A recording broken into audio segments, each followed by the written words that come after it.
Chilli film enterprises के माध्यम से आ रहल बा भैया होली के गीत। तलवर को केयर प्राइवेट लिमिटेड प्रेजेंट बारे तो ओकरे कासा साबुन बारे भैया हो तो होली खेल आ कासा साबुन से कलर छोड़ाबा।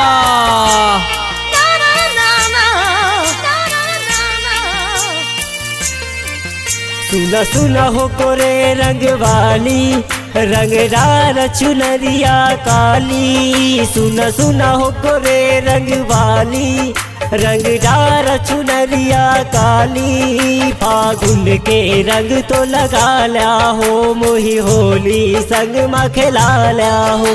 फागुन के रंग तो लगा लिया हो मोही होली संग में खिला लिया हो।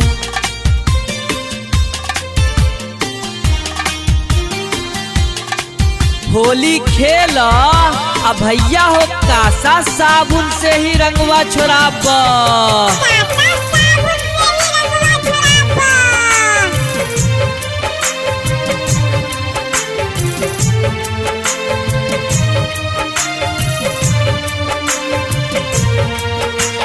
जब जब होली आवे काहे हमसे रूपवा छुपावे।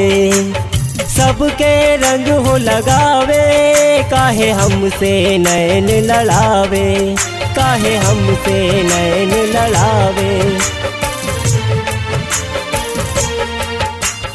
जब जब होली आवे काहे हमसे रूपवा छुपावे।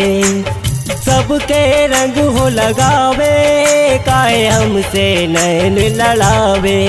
सुना सुना हो गोरे रंग वाली चुनरी तो हटावा खाली। सुना सुना हो गोरे रंग वाली चुनरी तो हटावा खाली। मन चाहे जितना लगा लिया हो मोही होली संग में खिला लिया हो।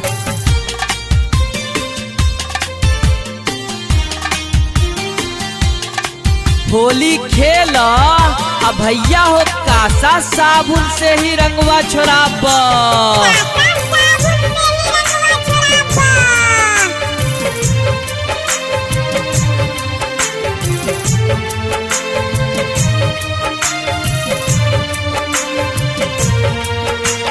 अब की बरस जो आयो मोही होली संग में खिलायो।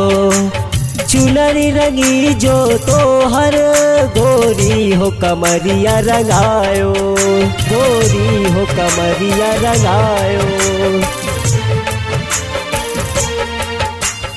अब की बरस जो आयो मोही होली संग में खिलायो।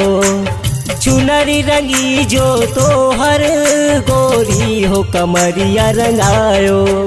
सुना सुना हो गोरे रंग वाली चिकनी बा हमारी उसाली। सुना सुना हो गोरे रंग वाली चिकनी बा हमारी उसाली। फागुन के रंग तो लगा लिया हो मोही साली संग में खिला दिया हो। फागुन के रंग तो लगा लिया हो मोही होली संग में खिला लिया हो।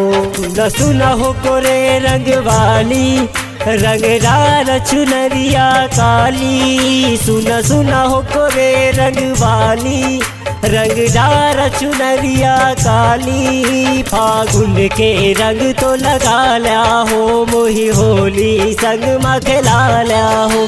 फागुन के रंग तो लगा लिया हो मोही होली संग में खिला लिया हो।